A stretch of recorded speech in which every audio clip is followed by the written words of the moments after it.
ॐ नमो भगवते वासुदेवाय। ॐ नमो भगवते वासुदेवाय। ॐ नमो भगवते वासुदेवाय।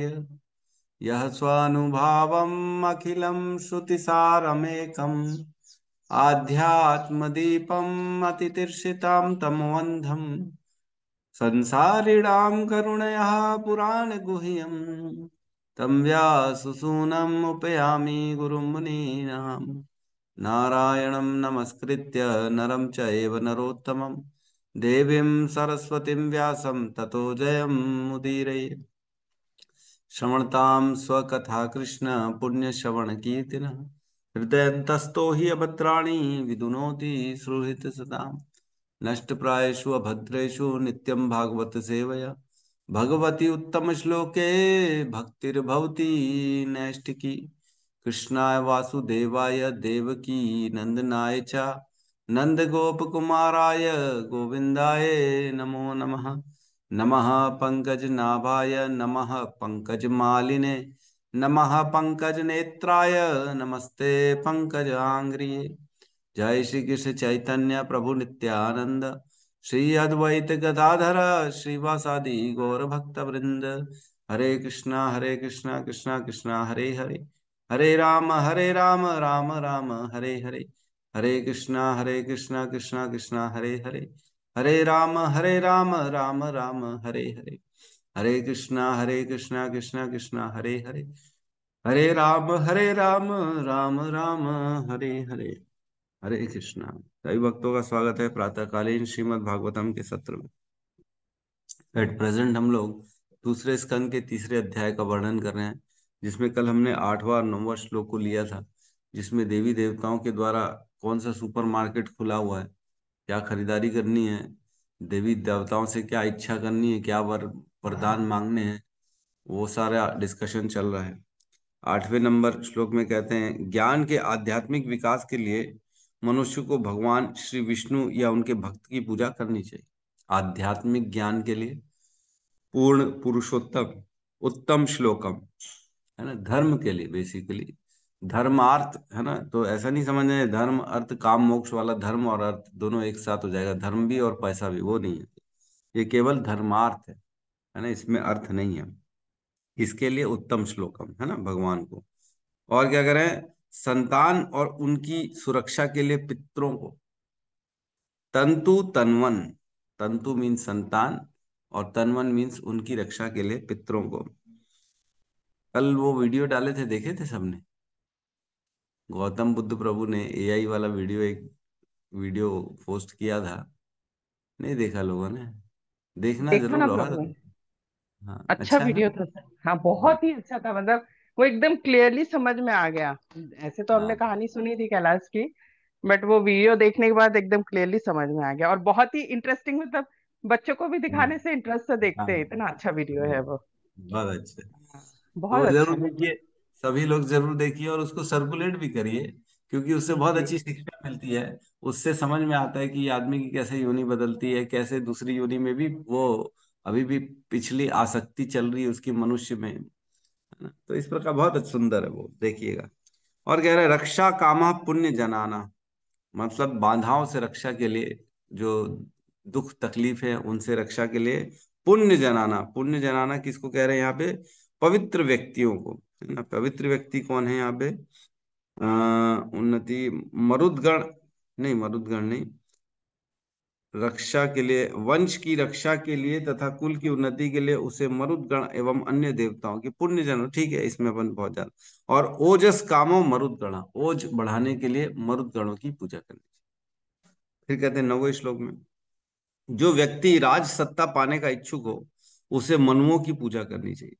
तो देखो इसमें एक जो है ना, इसमें देखो एक फ्लॉ आ रहा है। यहाँ पे लिखा है राज सत्ता पाने के लिए उसे मनुओं की पूजा करनी चाहिए, और जो हमने 2 से लेके 7 नंबर श्लोक पढ़ा था, उसमें राज्य कामा के लिए अलग लिखा है। श्लोक नंबर 4 में विश्वान देवान राज्य कामा, है ना, 4 नंबर श्लोक में, याद है? तो 4 नंबर श्लोक का मैं अनुवाद पढ़ रहा हूँ। उसमें लिखा है, प्रचुर अन्न की राशि चाहता है उसे अदिति की पूजा करनी चाहिए। जो स्वर्ग लोक की कामना अदिति, जो व्यक्ति संसारिक राज्य चाहता उसे विश्वदेव की, है ना। तो चौथे नंबर श्लोक में लिखा था, जो संसारिक राज्य चाहता हो उसे विश्वदेव की। और यहाँ 9वें नंबर श्लोक में लिखा है, जो व्यक्ति राज्य सत्ता पाने का इच्छुक हो उसे मनुओं की। तो मैंने कल भी बताया था, परसों भी बताया था कि एक इच्छा एक ही देवता पूरी करता है ना। जनरली ऐसा ही होता है। सीनियोरिटी में जाएंगे तो और ऊपर वाले तो दे सकते हैं, लेकिन जनरली जिसका डिपार्टमेंट है वही दे सकता है। तो यहाँ पे दोनों में भेद है। एक है राज्य और एक है राज्य सत्ता, है ना। जिसको बेसिकली कंट्रोल का, जिसको इच्छा हो कि मैं कंट्रोलिंग करूं, वो होता है राज्य सत्ता। और एक होता है राजा बनना। जरूरी नहीं है जो राजा बने वो कंट्रोल भी करे, है ना। जनरली डमी राजा भी बन जाता है व्यक्ति, है ना। राजा के नीचे मंत्री होता है, उसके पास राजा, बार कई बार देखा जाता है राजा तो बोलने भर का है लेकिन सब काम मंत्री करता है। तो इसमें भेद है ना। कई बार देखा बहुत एक्टिव रहता है व्यक्ति, लेकिन राजा कोई एक्टिव नहीं है, डमी राजा है ना। जैसे पिछली बार के हमारे प्रधानमंत्री मनमोहन सिंह थे, वो थोड़े से डमी टाइप के थे, है ना। काम को कुछ करते नहीं थे, दिखाने के लिए केवल प्रधानमंत्री थे। बाकी काम तो केवल जो है उनके, जो ये सोनिया गांधी और राहुल गांधी ये लोग करते थे। ठीक है, तो कहने का अर्थ है कि इस तरह का भी हो जाता है कई बार। तो यहाँ राज्य सत्ता और राज्य दोनों में भेद है। राज्य सत्ता चाहिए, पावर चाहिए, कंट्रोलिंग चाहिए, अपना चलाना है, वर्चस्व करना है, तो मनुओं की पूजा करनी है ना।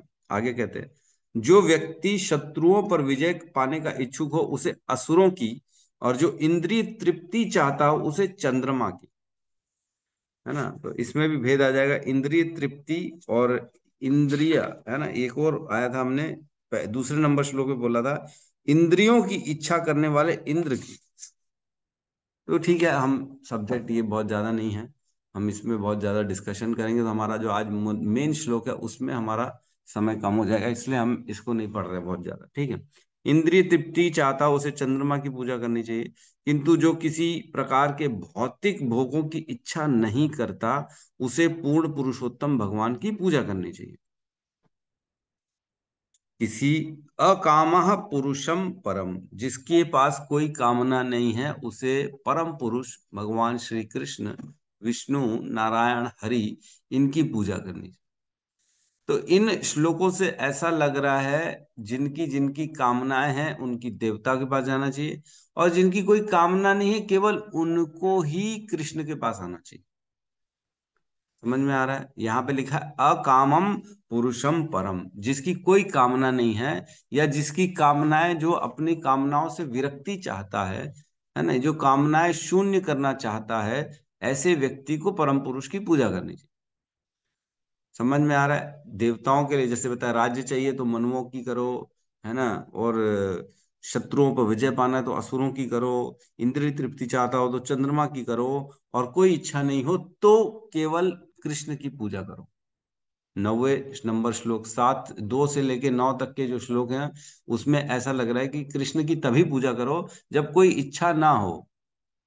तो ये मिसअंडरस्टैंडिंग लोगों के अंदर ना आ जाए, इसलिए अब अगले श्लोक 10 नंबर श्लोक में प्रवेश कर रहे हैं, जो बहुत बहुत बहुत इंपॉर्टेंट है। सभी को याद करना चाहिए ये श्लोक। कल हम सबसे पूछेंगे, बहुत आसान श्लोक है ये तो, और सबको याद करना चाहिए क्योंकि ये बेसिक श्लोक है। वेरी वेरी इंपॉर्टेंट श्लोक ऑफ श्रीमद् भागवतम, जो हमें बताता है कि यहाँ पे सुखदेव गोस्वामी कह रहे हैं कि ऐसा नहीं है कि जो अकाम है वही केवल भगवान की पूजा करेंगे, है ना। क्लियर है? दिख रहा है? जी प्रभु जी। जी प्रभु। जी प्रभु जी। हाँ, तो श्लोक क्रमांक 10, अध्याय 3 स्कंद 2, शुद्ध भक्तिमय सेवा, हृदय परिवर्तन। अकामा सर्व कामा वो, अकामा कामः सर्व सर्व कामो वा कामो मोक्ष कामा उदार दी। मोक्षकामोदारति तीव्रेण भक्ति योगेन त्रिवेण भक्तियोगेन यजेत पुरुषं परम्। योगेन अकाम सर्वकामो वा अकामः सर्वकामो वा मोक्षका मोक्षकाम उदारति मोक्षकामा उदारति त्रिवेण भक्ति योगेन तीव्रेण भक्तियोगेन योगेन यजेते पुरुषं परम् यजेत पुरुषं पुरुषं परम्। अकामः सर्वकामो वा अकामः सर्वकामो वा मोक्षकाम उदारति मोक्षकामा उदारति त्रिवेण भक्तियोगेन तीव्रेण भक्तियोगेन यजेत पुरुषं परम् यजेत यजेत परम् जेत पुरुषं परम्। अकामः सर्वकामा वा सर्वकामो वा मोक्षकामा उदारति मोक्षकाम उदारति उदारति त्रिवेण भक्ति योगेन तीव्रेण भक्तियोगेन यजेत पुरुषं परम् यजेत पुरुषं परम्। अकाम सर्वकामो वा अकामः सर्वकामो वा मोक्षकाम उदारति मोक्षकामा उदारति वेद भक्ति योगेन त्रिवेण योगेन यजेत पुरुषं परम्। यजेत पुरुषं पुरुषं परम् परम्। हरे बड़ी अकाम सर्वकामो वा अकामः सर्वकामो वा मोक्षकाम उदारति मोक्षकामा उदारति तीव्रेण भक्तियोगेन तीव्रेण त्रिवेण भक्तियोगेन यजेत पुरुषं परम् यजेत पुरुषं पुरुषं परम्। परम् और बोलिए। अकामः सर्वकामो वा अकामः सर्वकामो वा मोक्षकाम उदारति मोक्षकामा उदारति त्रिवेण भक्ति योगेन त्रिवेण भक्ति योगेन पुरुषं परम्। यजेत पुरुषं पुरुषं परम् परम्। अकाम सर्वकामो वा अकामः सर्वकामो वा मोक्षकाम उदारति मोक्षकाम उदारति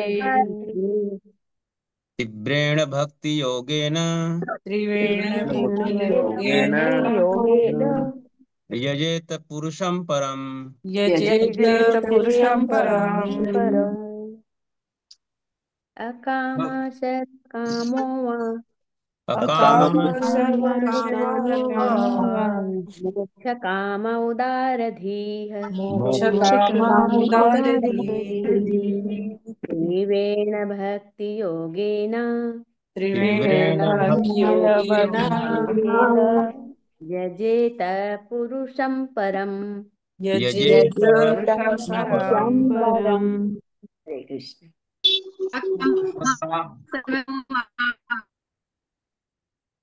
अकाम सर्वकामो वा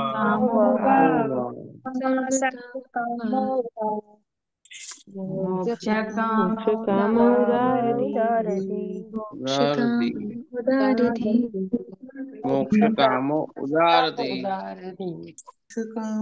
उदारति तीव्रेण भक्ति योगेन तीव्रेण भक्तियोगेन योगेन यजेत पुरुषं परम।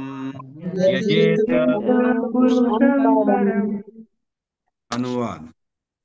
जिस व्यक्ति की बुद्धि व्यापक है वह चाहे समस्त भौतिक इच्छाओं से युक्त हो या निष्काम हो अथवा मुक्ति का इच्छुक हो, उसे सभी प्रकार से परम पूर्ण भगवान की पूजा करनी चाहिए।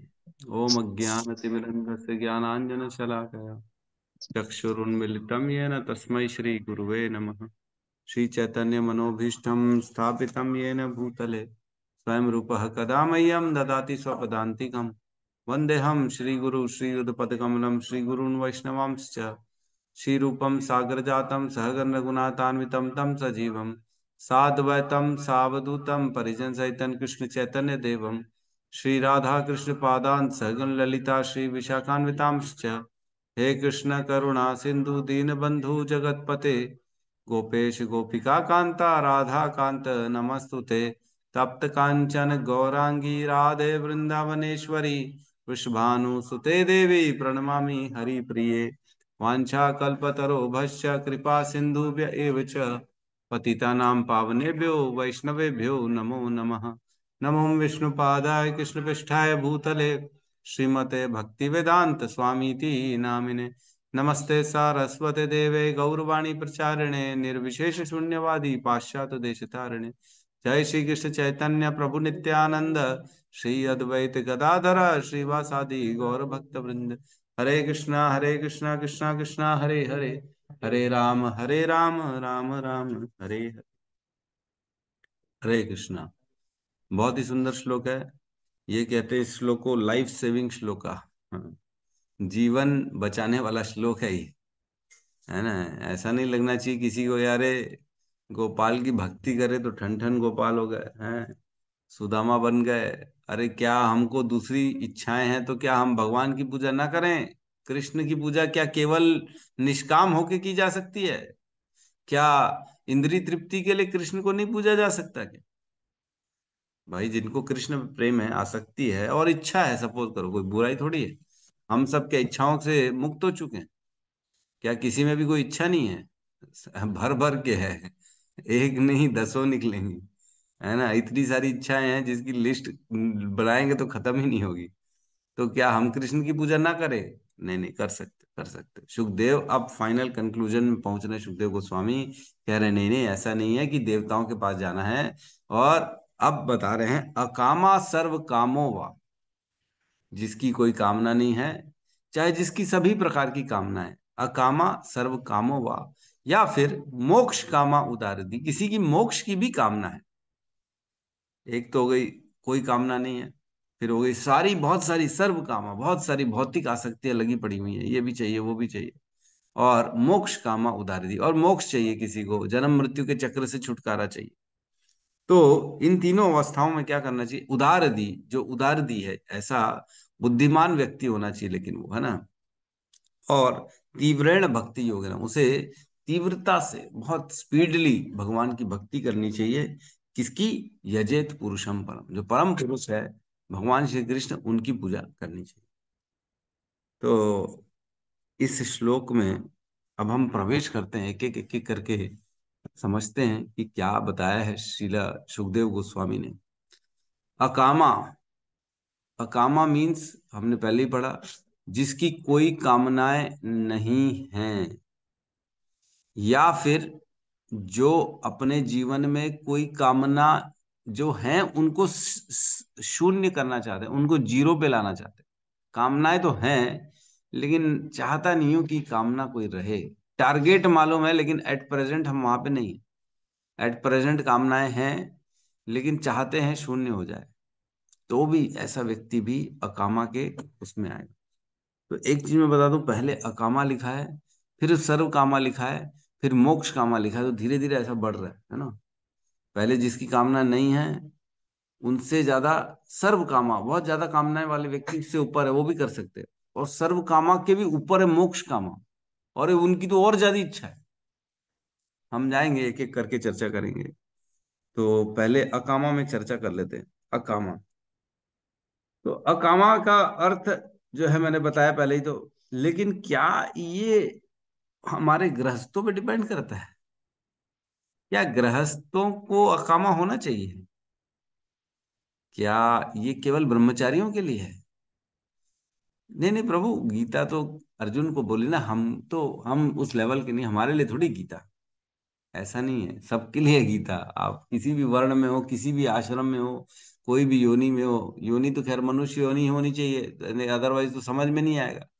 कुत्ते बिल्ली को तो कुछ समझ में नहीं आएगा, इसलिए मनुष्य योनि होनी चाहिए, बुद्धि होनी चाहिए, तभी समझ में आएगा।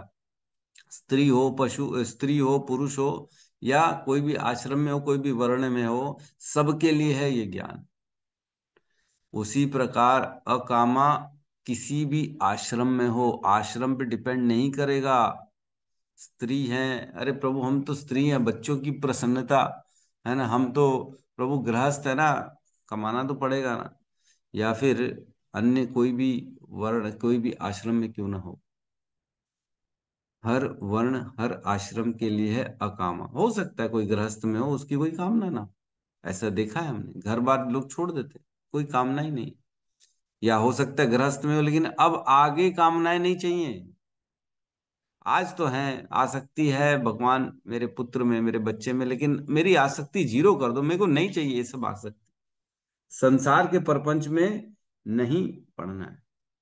या हो सकता है कोई ब्रह्मचारी बन गया हो, लेकिन इच्छा कौन सी है, मेरे को अमेरिका जाना है प्रचार करने। ऐसा देखा गया है।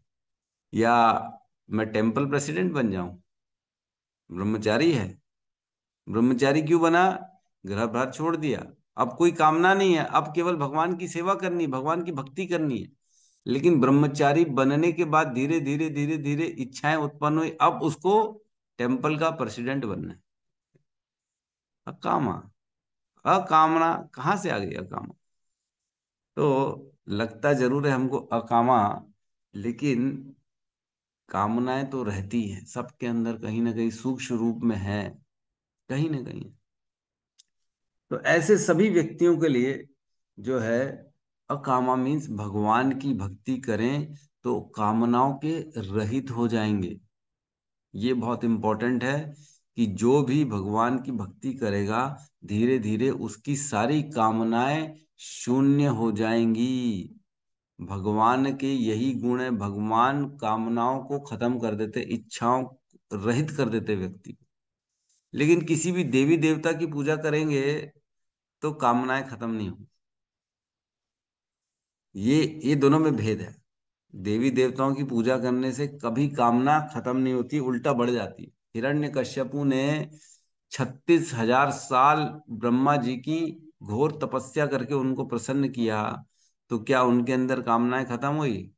नहीं, वो उसके अंदर भोगने की बढ़ गई। अब मैं शासन करूंगा, कभी ना मरूं, मैं ऐसा बन जाऊं। पुत्र को मारना चाह रहा था क्योंकि पुत्र उसके खिलाफ चला गया, तो उसका चित्त शुद्ध थोड़ी हुआ, उसकी बुद्धि नहीं आई, उसके पास मति नहीं आई, क्योंकि उसने ब्रह्मा जी की पूजा करी। रावण ने शिव जी की पूजा करी थी, अपने सर 10 बार काट के शिव जी को 10 10 बार सर दे दिया। तो रावण की भी कामना खत्म नहीं हुई, कामना तो बढ़ती चली गई, बढ़ती चली। सोने की लंका होनी चाहिए, सीता को भी भोग लूं, इसको भी कर लूं, बाप रे, मैं पूरे तीनों लोकों में मेरा राज्य हो, रावण का यही इच्छा थी। तो कामनाएं खत्म कहाँ हुई? लेकिन जो भगवान की पूजा करता है, जैसे ध्रुव महाराज, ध्रुव महाराज के अंदर इच्छा थी कि मैं अपने पिता से भी बड़ा राज्य प्राप्त करूंगा, ब्रह्मा जी जैसा राज्य प्राप्त करूंगा, पूरे शासन करूंगा, ऐसा राज्य प्राप्त करूंगा। और इसलिए उन्होंने भगवान की, नारायण की पूजा करी। ओम नमो भगवते वासुदेवाय, इस श्लोक का उन्होंने बार बार बार बार इस मंत्र को उच्चारण किया। तब स्वयं भगवान आ गए, और कितने समय में? मात्र 6 महीने। कोई लंबा चौड़ा 10-20 हजार साल उनको तपस्या करने की जरूरत नहीं पड़ी। कौन है ऐसा भगवान का भक्त जिसकी इतनी घोर तपस्या हमने सुनी हो, एकदम घोर, 50 साल, 50,000 साल तक तपस्या किया तब जाके भगवान कृष्ण प्रसन्न हुए? या फिर कोई लंबा, किसी ने गर्दन काट दी, जैसे रावण ने अपनी गर्दन काट दी, तब जाके भगवान प्रसन्न हुए? एक भौमासुर था जिसने अपने अंगों को, अपने अंग के, अपने शरीर से, अपने चर्बियों मांस को सबको काट काट के यज्ञ में डालता था। तब जाके शिव जी प्रसन्न हुए और शिव जी को आना पड़ा उनको आशीर्वाद देने के लिए कि तू जिसके हाथ पे सर रखेगा वही भस्म हो जाएगा, भौमासुर। तो इस प्रकार की घोर तपस्या अपन ने सुना है किसी ने कृष्ण को प्रसन्न के लिए कही है? ऐसी घोर तपस्या तो किसी ने नहीं करी। कृष्ण तो प्रेम से प्रसन्न हो जाते, कृष्ण तो सेवा से प्रसन्न हो जाते, उनकी भक्ति करने से प्रसन्न हो जाते। तो भगवान कभी भी ऐसी घोर तपस्या की डिमांड नहीं करते हैं, लेकिन देवी देवता करते हैं। देवी देवताओं को प्रसन्न करने के लिए ऐसा करना पड़ता है। लेकिन देखो भेद क्या है, देवी देवताओं की पूजा आराधना तपस्या करने से इच्छा खत्म ही नहीं हो रही है। लेकिन कृष्ण की जैसे ही पूजा करी ध्रुव महाराज ने, कृष्ण से नारायण की प्राप्ति हुई तो उनको बुद्धि आ गई। अब बोले मैं पहले कांच की टुकड़े की अभिलाषा कर रहा था, अब आपके दर्शन हो गए, अब मुझे कुछ नहीं चाहिए। पहले जबकि उनकी इच्छा थी, लेकिन दर्शन के बाद उनको ज्ञान आ गया कि मेरे को अब कुछ नहीं चाहिए, अकामा, अब मेरे को कोई कामना नहीं बची। बोलते हैं, भगवान बोलते हैं तू मांग, कुछ तो मांग मेरे से। ध्रुव महाराज को बोलते हैं मैं तेरे से बड़ा प्रसन्न हूं, कुछ तो मांग। तो ध्रुव महाराज कहते हैं क्या मैं एक व्यापारी हूं? क्या मैं वणिक हूं? क्या व्यापारी हूं जो भक्ति के बदले में कुछ कर लूं, कुछ मांग लूं? ये तो प्रेम है मेरा आपसे, बस अब मुझे कुछ नहीं चाहिए। प्रहलाद महाराज के पास जब भगवान आए, नरसिंह भगवान, तो बोले मांग नरसिंह, मांग कुछ प्रहलाद, मैं तुझे तुझसे बड़ा प्रसन्न हूं, मैं कुछ देना चाहता हूं। प्रहलाद महाराज क्या मांगे? बोले मेरी एक ही इच्छा है, मुझे इस संसार में रहने दो, जब तक मेरे ये सारे असुर मित्र जो हैं ये आपकी भक्ति ना करें तब तक मैं इनके साथ इनको जो है शिक्षा दूं। तो ये कामनाएं आ जाती हैं भक्तों की। भक्ति जो करेगा उसके अंदर जो है सांसारिक कामनाएं शून्य हो जाएंगी, और भक्ति के भक्त जो रहता है उसके अंदर केवल भगवान की भक्ति की कामना। तो भक्ति और मुक्ति, इन दोनों में भेद है ना। मुक्ति तो बड़ी आसानी से मिली पड़ी हुई है भक्तों को, भक्तों को मुक्ति की आवश्यकता नहीं है, लेकिन भक्ति जो है वो बड़ा सुख देने वाली होती है। तो एक श्लोक आता है जिसमें कहते हैं 6:17-28, 6.17.28, उसमें कहते हैं नारायण परा सर्वे न कुतश्चन विभत्यति स्वर्ग अपवर्ग नरकेष्वपि तुल्यार्थ दर्शनी।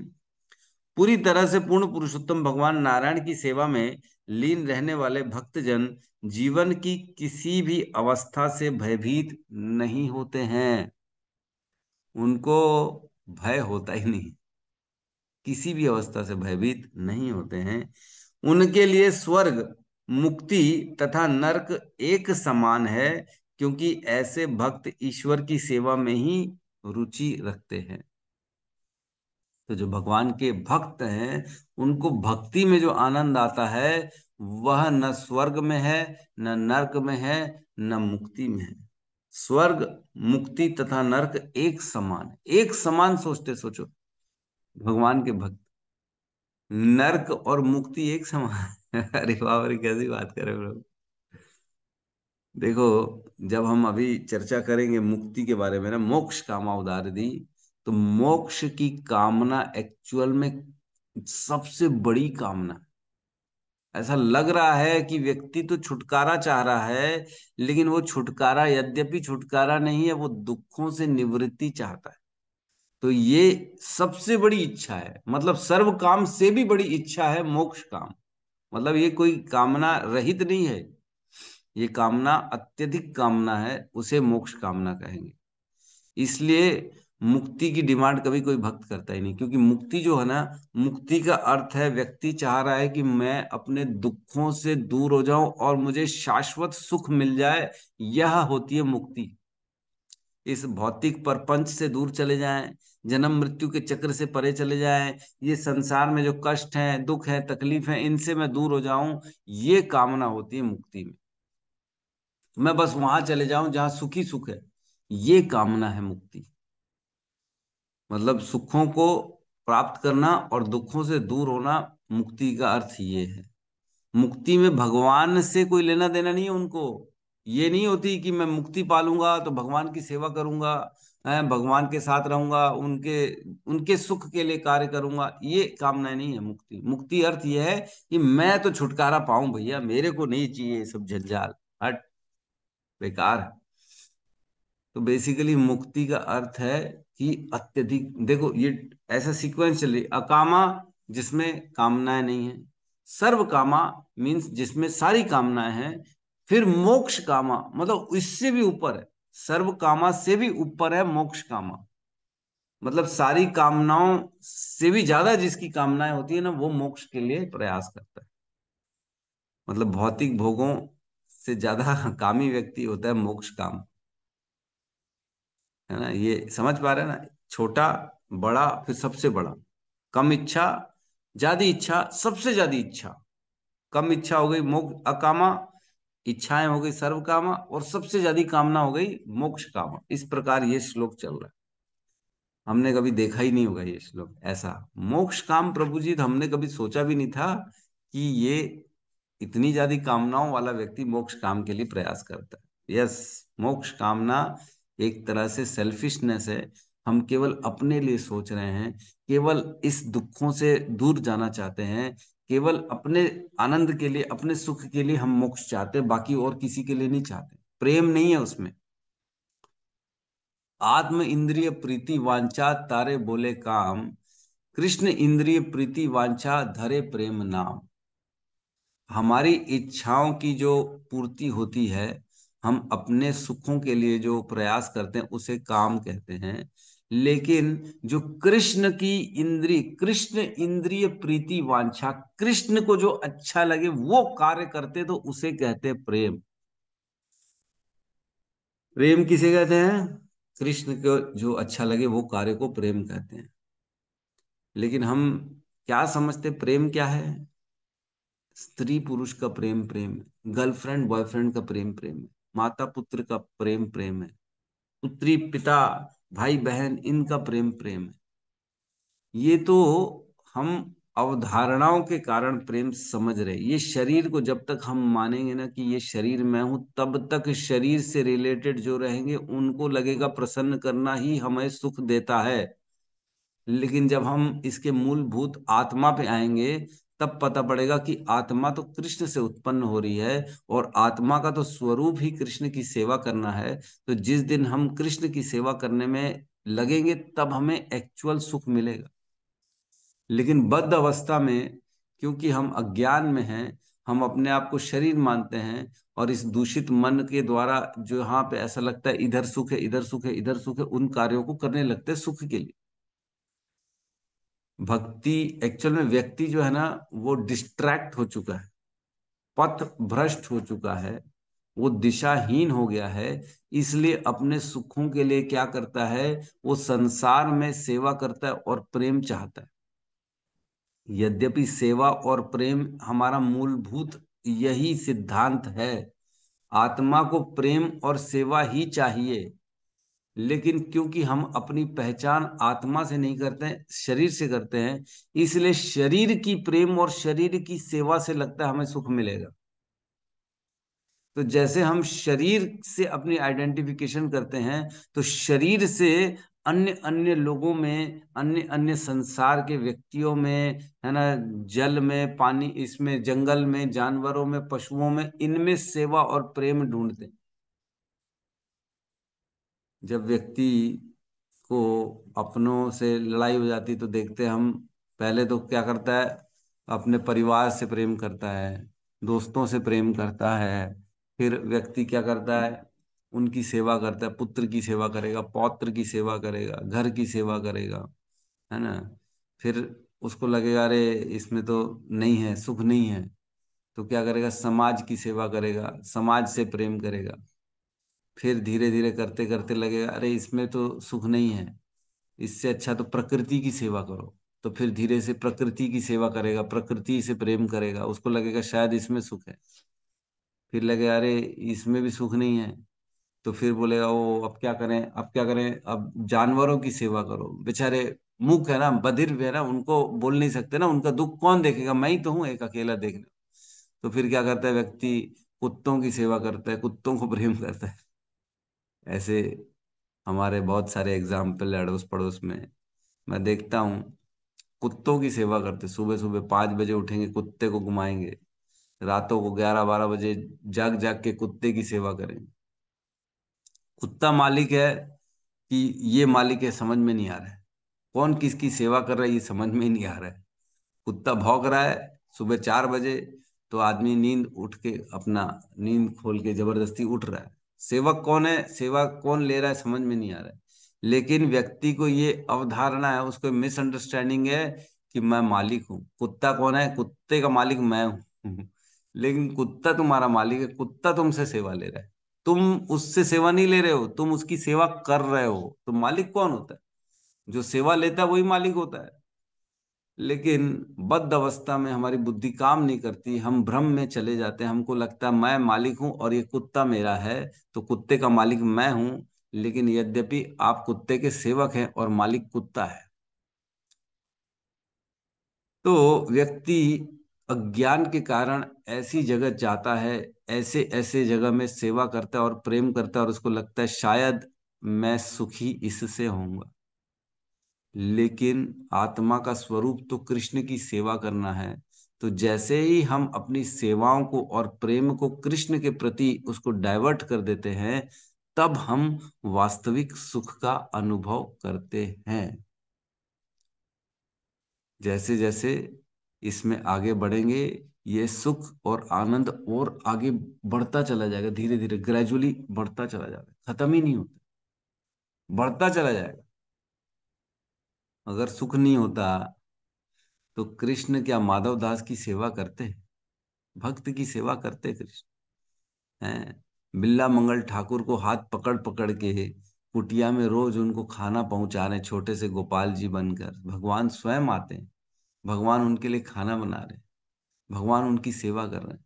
भगवान को अगर सुख नहीं मिलता तो भगवान के अर्जुन का सारथी बनते हैं? सोचो, भगवान उसके रथ को चला रहे। सोचो, पूरे ब्रह्मांड, अनंत कोटि ब्रह्मांड नायक स्वयं कृष्ण एक भक्त का सारथी बनने को तैयार हो गए। क्या जरूरत थी उनको? क्या जरूरत थी? कोई जरूरत थोड़ी है। हम जैसे तो कितने जीव उनके अंतर्गत हैं, लेकिन फिर भी जो भक्ति करता है, भगवान कहते हैं वो मुझे सबसे प्रिय है। अहम भक्ता पराधीन हो, मैं भक्त का पराधीन हो जाऊं। तो बेसिकली अकामा में आते हैं हम। अकामा। तो व्यक्ति जो भगवान की भक्ति करता है ना, धीरे धीरे भगवान उसकी सारी कामनाएं दूर कर देते, उसको ज्ञान के मार्ग पे लेके आ जाते। यद्यपि कामनाओं से भी अगर भगवान की भक्ति करेंगे तो भी भगवान हमें धीरे धीरे बुद्धि देंगे, ज्ञान देंगे, और हम कामनाओं से रहित हो जाएंगे। क्योंकि भगवान का उद्देश्य क्या है? ये व्यक्ति ने मेरा नाम लिया, मेरा उच्चारण किया, मेरी शरण में आया ना, अब इसे पूर्ण रूप से शुद्ध करके मैं अपने धाम में बुलाऊं। ये भगवान ने संकल्प लिया हुआ। अकामा, आगे कह रहे हैं अकामा सर्व कामा वो। अब सारी कामनाएं अगर किसी व्यक्ति के अंदर, पहली श्रेणी ऐसे व्यक्तियों की जिनके पास कोई कामना नहीं है, या फिर कामनाएं हैं और वो कामनाओं को खत्म करना चाहते हैं, ये श्रेणी हो गई पहली वाली, जो अकामा हो गई। अब दूसरी श्रेणी में हम प्रवेश कर गए हैं, वो है सर्व कामा। अब किसी के अंदर सर्व कामनाएं हैं, सारी कामना, सांसारिक कामना है। मैं राज्य पालूं, मैं यहाँ का भोगी बन जाऊं, मेरे पास स्त्री हो, मेरे पास पुत्र हो, मेरे पास पैसा हो, धन दौलत हो, गाड़ी घोड़ा बंगला हो, ऐश्वर्य हो, नाम हो, राज्य हो, शासन हो, पद प्रतिष्ठा हो, बुद्धि हो, सुंदरता हो, है सुगठ शरीर हो, जो भी हो, सिद्धियां हो, अन्य अन्य सारी कामनाएं क्यों ना हो उसके अंदर, ऐसे व्यक्ति को भी क्या करना चाहिए? कृष्ण की भक्ति करनी चाहिए। सुखदेव गोस्वामी इसलिए कह रहे हैं क्योंकि हो सकता है कोई मिसअंडरस्टैंडिंग ना कर ले पिछले श्लोकों को सुन के, कि बुद्धि चाहिए तो शिव जी की करो, है ना, इंद्रिय तृप्ति चाहिए तो इंद्र की करो, सुंदर स्त्री चाहिए तो अप्सरा उर्वशी की करो। इस प्रकार पूजा करने से आपकी कामनाएं पूर्ति हो सकती हैं। लेकिन यहाँ उनको सही दिशा दिखा रहे, मैंने बता तो दिया है लेकिन बेसिकली ये सबसे श्रेष्ठ है। सुखदेव गोस्वामी कह रहे हैं सर्व काम, सबकी सब तरह की जो भी कामनाएं क्यों ना हो, तुमको क्या करना चाहिए? भगवान की भक्ति करना।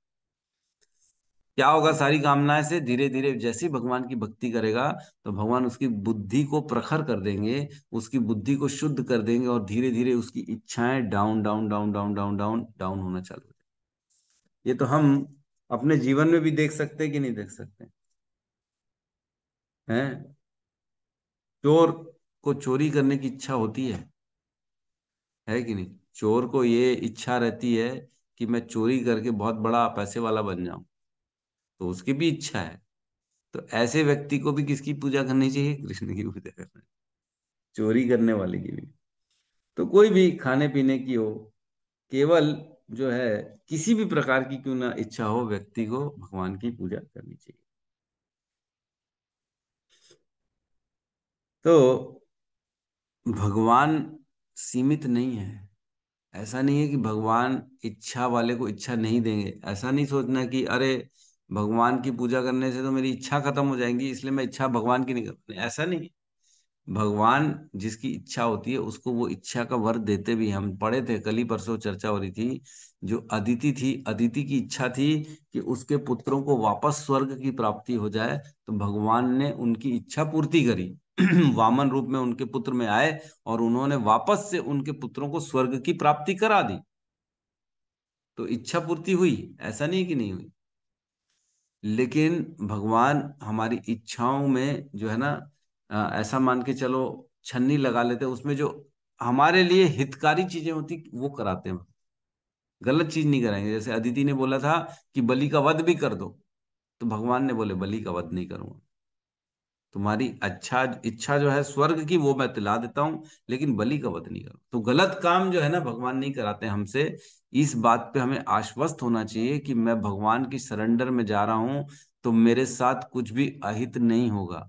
लेकिन अगर देवी देवताओं की शरण में जाते हैं तो वो ये नहीं देखते कि इससे किसी दूसरे का गलत होगा, अहित होगा। वो हमारी कामना एज इट इज बोलते, ठीक है तुम्हारी इच्छा है, हम पूरी कर देते, बात कर रहा हूं। इससे तुम्हारा अहित हो, तुम्हारे ऊपर पाप चढ़े, या किसी दूसरे के द्वारा तुम्हारे को श्राप मिले, उससे कोई लेना देना नहीं है। लेकिन कृष्ण की पास जाने से हमारा सबसे बड़ा एडवांटेज क्या है? जितनी भी कामनाएं हैं वो कामना तो पूरी भी होंगी होंगी, लेकिन उसका कोई जो एक नेगेटिव इफेक्ट है वो हमारे ऊपर नहीं आता, क्योंकि भगवान प्यूरिफाई कर देते हैं हमारी इच्छाओं को। साइड रिएक्शंस, रिएक्शंस बोलते हैं ना, एक रिएक्शन होता है ना। कोई कामना करी कि मैं तो जो है पैसे वाला बन जाऊं, मेरा पड़ोसी भिखारी बन जाए, ऐसा होता है। या एक हमने बचपन में एक बहुत अच्छी कथा सुनी थी। वो व्रत, एक बहुत आदमी तपस्या करता है देवताओं की, और बोलता है मेरे को ऐसी इच्छा हो जो मुझे मिले, मैं मतलब मैं अपने पड़ोसियों से ज्यादा प्राप्त हो मेरे को। तो उसकी इच्छा पूरी होती है, बोले ठीक है तू जो भी चाहेगा, लेकिन तेरे पड़ोसी को डबल मिलेगा तेरे से। याद है कि नहीं? तो एक कार की कामना करता है तो उसके पड़ोसी को दो मिल जाती है, तो और जलता है वो। फिर बोलता है अरे मेरा एक बंगला बने, तो उसके पड़ोसी के दो बंगले बन जाते हैं। तो बोलता है ये तो मेरा जो आया और प्रॉब्लम क्रिएट होती जा रही। तो बोलता है ठीक है मेरी एक आंख फूट जाए, तो पड़ोसी पड़ोसी की दोनों आंख फूट जाती है। तो बेसिकली आदमी जो है तकलीफ में आता है, पड़ोसियों से जलन होती है। तो देवताओं की पूजा से ये खत्म नहीं होता, लेकिन कृष्ण की पूजा से ये खत्म हो जाता है, द्वेष खत्म हो जाता है। सर्व काम, सारी कामनाएं भगवान सक्षम है पूर्ति करने के लिए। ऐसा नहीं है कि राज्य नहीं देंगे, सुंदरता नहीं देंगे, पत्नी नहीं देंगे, पुत्र नहीं देंगे, या भौतिक संसारिक वस्तु नहीं देंगे, सब देंगे। लेकिन धीरे धीरे धीरे धीरे धीरे धीरे मति में परिवर्तन आना चालू हो जाएगा। खुद से ही आएगा, खुद से ही आएगा, है ना। अकामा सर्व कामा वा मोक्ष कामा उदार दी। मोक्ष की कामना, मोक्ष का अर्थ क्या है? मुक्ति। मुक्ति का अर्थ है कि जन्म मृत्यु के चक्र से छुटकारा, है कि नहीं? जन्म मृत्यु के चक्र से छुटकारा क्यों चाहिए? क्योंकि इस संसार में बहुत दुख है, तकलीफ है ना। कई बार देखा गया लोग इसी कारण से मुक्ति चाहिए। अरे यार परेशान हो गए, यहाँ रहना ही नहीं मेरे को इस संसार में। इतना दुख, इतना, भगवान मुक्ति दे दे मेरे को इधर से, मेरे को नहीं चाहिए, मैं यहाँ नहीं, मैं आपके पास आना चाहता हूँ, मैं भुक्ति, मेरे को नहीं चाहिए संसारी तकलीफ। तो मुक्ति की कामना बेसिकली सर्व कामा से भी अधिक कामनाएं को बताया गया है इस श्लोक में।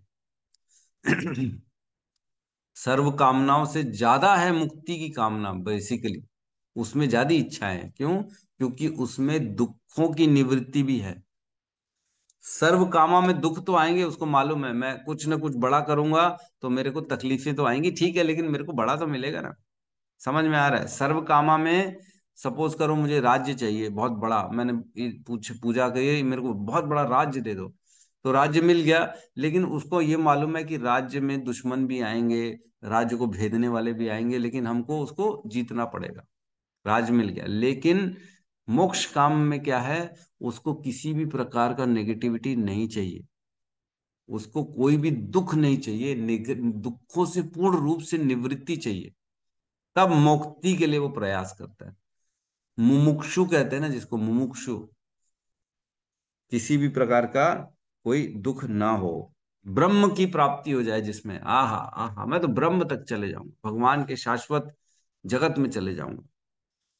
तो ऐसी स्थिति में भगवान से कोई लेना देना नहीं होता है उसका, उसको केवल अपने सुख की पड़ी हुई है मुक्ति की कामना वाला। और ऐसे मुक्ति की कामना, भगवान की सेवा के बारे में तो सोचता भी नहीं है, भक्तों की तो दूर की बात है। ये लोग सब सेल्फिश हो जाते हैं, केवल अपने अपने बारे में सोचते हैं, मैं सुख में जाऊं, मेरे जीवन से दुख चला जाए, मैं तकलीफों से निकल जाऊं, मैं जन्म मृत्यु के चक्र से बाहर हो जाऊं, केवल मैं। तो ये एक्चुअल में और बड़ी इच्छा है। तो ऐसे व्यक्ति भी हों तो भी इनको भी क्या करना है, भगवान की भक्ति करनी। तो क्या, तीनों स्टेजेस में, अकामा, सर्व कामा व मोक्ष कामा उदार दी। उदार दी क्यों कह रहे हैं? उदार दी, उदार दी मीन्स उदार दी, उदार बुद्धि वाला। दी मीन्स बुद्धि, उदार मीन्स बहुत ही विशाल बुद्धि वाला, जिसका बुद्धि बड़ी व्यापक है। भगवान कृष्ण क्या है, बहुत बड़े हैं, सबकी बुद्धि में आते नहीं है कि नहीं? लोग बोलते हैं अरे गोपाल जी की क्यों पूजा करेंगे जी, गोपाल क्या दिया है उनको, हमने हमने क्या, उन्होंने क्या दिया है? वो तो ऐसी है, बांसुरी लेके घूमते रहते हैं वो, 16,000 शादी कर ली, उससे क्या मांगेंगे? गोपियों के साथ रास लीला करते, उनसे क्या मांगेंगे? उदार दी, जो बुद्धिमान व्यक्ति, जो इंटेलिजेंट व्यक्ति है, जिसको कृष्ण समझ में आ गया, उसकी बात चल रही है ना। या उदार दी का अर्थ एक और है, जो ऐसा नहीं है कि घर से परेशान हो गया है ना, दोस्तों से परेशान हो गया, बच्चों से परेशान हो गया, शादी से परेशान हो गया, तो उसको जो है ना भगवान की भक्ति करनी है। भक्ति करे वो अपनी बुद्धि से, अपनी ज्ञान से भगवान कृष्ण की शरण में जाए, वो उदार दी है ना। चतुर्विधा भजन्ते माम जना सुकृतिनो अर्जुनो, अर्थो जिज्ञासु, अर्थार्थी, ज्ञानी च भरत ऋषभ। 4 प्रकार के लोग मेरी शरण में आते हैं। अर्थो, जिसको पैसा चाहिए, अर्थो जिज्ञासु, जिसकी इंक्वायरी है, अर्थ आर्थी, जिसको पैसा चाहिए, ज्ञानी और ज्ञानी, ये 4 लोग मेरी शरण में आते हैं, भरत ऋषभ। तो जो भी कृष्ण को पूजे वह उदार दी है बेसिकली, भले किसी भी कारण से पूजे, हो परेशान होके पूजे, या पैसों के लिए पूजे, या जिज्ञासा होके पूजे, किसी भी कारण, लेकिन कृष्ण को अगर पूज लिया तो उदार दी है ना। इसमें 7.18 में एक श्लोक आता है ना, उसमें कहते हैं, निस्संदेह ये सब उदार चेता व्यक्ति हैं, किंतु जो मेरे ज्ञान को प्राप्त है उसे मैं अपने ही समान मानता हूँ, वह मेरी दिव्य सेवा में तत्पर रहकर मुझे सर्वोच्च उद्देश्य को निश्चित रूप से प्राप्त करता है। तो ये जो चारों जो हैं, जो भगवान की शरण में जा रहे हैं, भगवान क्या कह रहे हैं, ये निस्संदेह उदार हैं, क्योंकि मेरी शरण में आ रहे हैं। और हम अनुवाद में भी लिखा है, अनुवाद में, जिस व्यक्ति की बुद्धि व्यापक है, व्यापक वर्ड्स देख रहे हैं, शीला प्रभुपाद ने क्या क्या वर्ड्स लिया है, व्यापक, जिसकी बुद्धि व्यापक है वो कृष्ण की शरण में जाता है, हर कोई नहीं जाता। तो कृष्ण को स्वीकार करना बड़ा मुश्किल है, लेकिन जिस भी बुद्धि में कृष्ण प्रवेश कर गए वह बुद्धि बेसिकली व्यापक है, वह बुद्धि उदार है। तो ऐसे व्यक्ति को भगवान की शरण में जाना चाहिए जो उदार है। फिर कह रहे हैं तीव्रेण, तीव्रेण भक्ति योगेन। इसका अर्थ क्या है? तीव्रता से भगवान की भक्ति में लगना चाहिए। किसकी? कृष्ण की भक्ति में तीव्रता से लगना चाहिए। तीव्रता से लगना चाहिए मतलब, तीव्रता से लगना चाहिए का अर्थ है अन्य कोई साधन को वह इंपॉर्टेंस ना दे, अन्य कोई देवी देवताओं की शरण में ना जाए, अन्य कोई भी प्रक्रिया को अपनाए ना, उसकी एक मत एक निष्ठ भक्ति और प्रयास केवल कृष्ण की शरण में जाने का हो, तब तीव्रेण कहलाएगा। साधन की अनन्यता को तीव्रेण कहा गया। समझ में आ रहा है? साधन की अनन्यता, साधन क्या है? श्रवण कीर्तन और स्मरण। श्रवण कीर्तन और स्मरण की अनन्यता होनी चाहिए, मतलब केवल केवल कृष्ण का श्रवण कीर्तन और स्मरण होना चाहिए, बस, और कुछ नहीं होना चाहिए। ऐसा नहीं है कि कर्म योग भी कर रहा है, अच्छा ठीक है थोड़ा कर्म योग भी कर लेते, पुण्य भी कमा लेते हैं ना, या फिर थोड़ा बहुत मैं काम करता हूँ, शिव जी का जाप भी कर लेता हूँ, ओम ओम ओम बोल के शिव जी को भी प्रसन्न कर लेते हैं। या थोड़ा बहुत दुर्गा जी को भी हम प्रसन्न कर लेते हैं, नव दुर्गा आ रहे हैं, नवरात्र आ रहे हैं ना, तो नवरात्र में तो उनकी जो है डिमांड बढ़ जाती है ना, तो उनको प्रसन्न करना ज्यादा जरूरी। तो ये तीव्रेण में नहीं आएगा। तीव्रता मीन्स केवल और केवल एक साधन को पकड़ के, एक कृष्ण, एक निष्ठ, एक साधन, एक टारगेट, एक रास्ता, बस तीव्रेण। ऐसा नहीं 16 माला करनी तो जल्दी जल्दी करने लगे, तीव्रता से करनी तो जल्दी जल्दी करना है प्रभु, जल्दी जल्दी नहीं करना है, भाव रखना है। और भाव रख के, और किसी के प्रति हमारे एक मतलब 1% भी डाइवर्जन नहीं हो बुद्धि का, भाव का, केवल एक कृष्ण और कुछ नहीं, एक कृष्ण और सब भ्रात्य। समझ में आ रहा है तीव्रेण का अर्थ? तीव्र भक्ति मीन्स अन्य किसी पर आश्रित ना होना, अन्य देवी देवताओं या गुरुओं या परंपरा या अन्य किसी के पूजा आराधना में न लगना, इसको तीव्रेण कहा गया। ये बहुत गहरा चिंतन का विषय है। अगर इसको हम ऐसे ही सुन के ऊपर ऊपर चले जाएंगे ना, तो शायद ये समझ में नहीं आएगा, लेकिन जब हम गहराई में जाएंगे तो हर किसी के जीवन में कोई ना कोई गुरु, कोई ना कोई हमारे घर के माध्यम से या पड़ोसी के माध्यम से या पत्नी बच्चों के माध्यम से कोई ना कोई ऐसा आ जाता है जिसको पूजना, जिसकी आराधना थोड़ी बहुत करते हैं लोग। थोड़ा सा भी नहीं बटना है, बिल्कुल नहीं, 1% भी डेविएट नहीं होना है, केवल और केवल कृष्ण। कैसे होगा? जब सपोज करो भगवान हमारे गुरु ने बोला केवल कृष्ण का प्रसाद स्वीकार करेगा व्यक्ति, है ना, तो जब हृदय में ये भाव रहेगा कि मेरे कृष्ण पहले खाएंगे तभी मैं खाऊंगा, पत्नी अपने पति के खाने के बाद ही खाती है तभी उसको बोला जाता है ये तो बहुत ही जो है धर्म, पत्नी है ये धर्म का आचरण करती है और केवल अपने पति के प्रति निष्ठ है, यही कहा जाता है ना, पति की सेवा करेगी, पति का उचिष्ट पति के खाने के बाद खाएगी तभी खाऊंगी मैं, पति नहीं खाया तो मैं भी नहीं खाऊंगी। वैसे ही कृष्ण खाएंगे तभी मैं खाऊंगा। कृष्ण ने नहीं खाया है, पता लगा मैं बाजार से उठा के मिक्सचर खा रहा हूँ, बाजार से उठा के जूस पी लिया हूँ, बाजार से उठा के भूख लग रही थी प्रभु क्या करें हम, खा लिए हम, तो ये तीव्रेण में नहीं आएगा। तीव्रेण अर्थात कृष्ण पाएंगे तो ही मैं पाऊंगा, कृष्ण का उचिष्ट है तो ही मैं पाऊंगा, नहीं तो नहीं पाऊंगा, बात खत्म। ये होती तीव्रता। हम करते तो हैं लेकिन ये बड़ा मुश्किल है फॉलो करना तीव्रेण का। 16 माला करना है तो क्या 16 माला कर रहे हैं? 16 माला के पहले तो क्या हो जाता है, पत्नी बच्चे व्यापार जॉब गाड़ी घोड़ा नौकर चाकर ये सब पहले आ जाता है। अरे पहले ये आ गया ना प्रभु, इसको पहले कर लेता हूँ, वो तो 16 माला तो कर लूंगा मैं। पता लगा रात तक 10 ही हुई, 8 ही हुई, 12 ही हुई, ओहो आज तो 2 रह गई, कल करेंगे, अब 2 4 कल करेंगे। तो ये तीव्रता में नहीं आएगा। तीव्रता अर्थ है जो नियम है, जो साधना है, जो निष्ठा है, उसको पूर्ण रूप से सबसे ऊपर रखना। प्रायोरिटी जीवन की क्या है? पहले कृष्ण की सेवा, अन्य काम सब बाद में। ये होती है तीव्रता। तीव्रेण भक्ति योगेन, तीव्रता से भक्ति के जो अंग हैं उनको, जो भी अंग हम अपना रहे हैं, नवदा भक्ति बताए गए, श्रवणम कीर्तनम स्मरणम विष्णु पादनम, श्रवणम कीर्तनम विष्णु स्मरणम पाद सेवनम अर्चनम वंदनम दास्यम साख्यम आत्मनिवेदनम, नवदा भक्ति है। इसमें से जो भी हम कर रहे हैं, श्रवण कर रहे हैं, कीर्तन कर रहे हैं, जो भी कर रहे हैं, सब पूजन कर रहे हैं, है ना, या आत्म आत्म निवेदनम तो बड़ा मुश्किल है, लेकिन दास्यम साख्यम जो भी कर रहे हैं, लेकिन करें तो एक निष्ठ होकर। ये उद्देश्य है।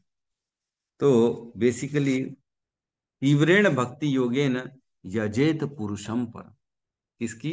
कृष्ण की भक्ति का, और किसी की नहीं। एक निष्ठ होना है, एक के प्रति, अन्य के प्रति समर्पित नहीं होना। जैसे एक स्त्री है, वो एक अपने पति के प्रति निष्ठ रहती है, और किसी के प्रति निष्ठ नहीं रहती, है ना। अगर किसी और के पास भी जाने लगी स्त्री, तो क्या बोलेंगे? ये तो व्यभिचारी है ना, ये तो दो दो चार चारों के साथ संबंध रखी, या कोई पुरुष ही है, पुरुष के चार चार संबंध है पत्नी के अलावा, तो क्या बोलेंगे? ये व्यभिचारी है ना, ये एक निष्ठ नहीं है। तो वैसे ही हमें भी एक निष्ठ होके केवल और केवल कृष्ण के लिए और कृष्ण को ही प्रसन्न करने का उद्देश्य रखना है। इसी को कहते हैं यजेते यजेत पुरुषम परम, उन्हीं को प्रसन्न करने के लिए कार्य करना है, और किसी को प्रसन्न नहीं करना है। तो इसी को कहा गया यहाँ पे केवल और केवल भगवान की भक्ति। तो कैसे होता है? ये क्या भाव आएगा जब हम कहेंगे यजेत पुरुषम परम? तो इस पे मैंने ना 2-3 श्लोक निकाले, मैं बताना चाह रहा हूँ, है ना। उसमें एक श्लोक आता है जिसमें कहते हैं, नाथ योनि सहस्रेषु येषु येषु व्रजाम्यहम् तेषु तेषु अच्युता भक्तिर अच्युतास्तु सदा त्वयि। मैं जहां कहीं भी जाऊं, हे नाथ, जीवन के सहस्त्र योनियों में, योनियों के मध्य प्रत्येक स्थिति में मुझे आपकी प्रीति दृढ़, आपके प्रति दृढ़ भक्ति प्राप्त हो, हे अच्युत। तो ये विष्णु पुराण पुराण का श्लोक है जिसमें कह रहे हैं, नाथ योनि सहस्त्रेषु, हे नाथ, मेरी सहस्त्र हजारों हजारों योनियों में मैं क्यों ना चले जाऊं। नाथ योनि सहस्त्रेषु येषु येषु व्रजाम्य हम, जिस जिस योनि में भी मैं जाऊं, येषु येषु व्रजाम्य हम, आप कोई भी योनि मेरे को दे दो, मैं चले जाऊंगा वहां पे। लेकिन क्या कह रहे हैं? तेषु तेषु अच्युता भक्तिर, उस योनि में लेकिन मेरे को अच्युत आपकी भक्ति होनी चाहिए। भज अच्युतास्तु सदा त्वयि, सदा आप मेरे साथ रहें उस योनि में, बस मेरी यही कामना है। तो भक्त को योनियों से डर नहीं लगता, भक्त को नरक से, स्वर्ग से डर नहीं लगता। भक्त को क्या चाहिए? कहीं पे भी भेज दो, लेकिन मैं आपकी भक्ति करूं, बस। और एक श्लोक आता है, उसमें कहते हैं, सर्व कर्म फलादिन फल निर्दिष्टाम्या यम यम योनि व्रजाम्यहम् तस्याम तस्याम ऋषिकेशः त्वयि भक्ति दृढ़ास्तु मे। अपने कर्मों के द्वारा मुझे जो भी जन्म प्राप्त हो, उन उन जन्म में मैं, हे ऋषिकेश, मुझे आपके प्रति दृढ़ भक्ति प्राप्त। कह रहे हैं क्योंकि जन्म तो यो कर्मों के आधार पे मिल जाता है ना भगवान, मेरे को कोई फर्क नहीं पड़ता, आप कोई भी योनि क्यों ना प्रदान कर दो मेरे को, किसी भी जीवन में मेरे कर्मों के आधार पे मेरे को डाल दो, लेकिन हे ऋषिकेश, मेरा समर्पण केवल आपके प्रति हो, ये मेरे को चाहिए। इसको कहते हैं यजेत पुरुषम परम, पूर्ण रूप से भगवान के प्रति अब श्रद्धा है, और उन पे डाल दिए भगवान, आप मेरा जो करना है, मेरा आचार भी डाल दो, लेकिन रखो अपने पास, अपने से दूर मत करो। ये होती है भक्ति, है ना। तो ऐसे ही एक श्लोक आता है 10.73.15, 10, 73, 15, उसमें कहते हैं, कृपया हमें बतलाएं कि हम किस तरह आपके चरण कमलों का निरंतर स्मरण कर सकें, यद्यपि हम इस संसार में जन्म मृत्यु के चक्र में घूम रहे हैं।